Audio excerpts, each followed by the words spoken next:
So, I just got back from the range, put about 50 bullets through my Glock 27, and something interesting happened.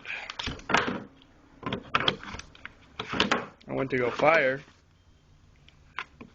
Hold on.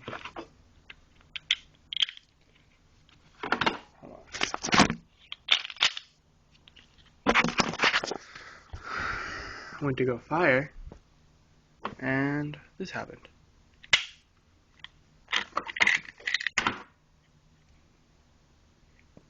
You can see my pins are missing, and there's the little metal tension plate that the takedown lever sits on is missing. I don't know if you can see that. There you go.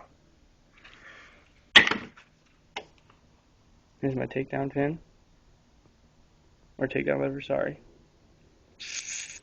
And I just got a call saying my family's going camping this weekend, so that's also, great. Working pistol.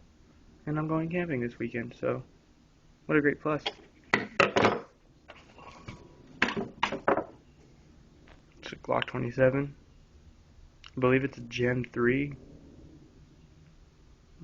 Just fantastic. Alright, that's about it.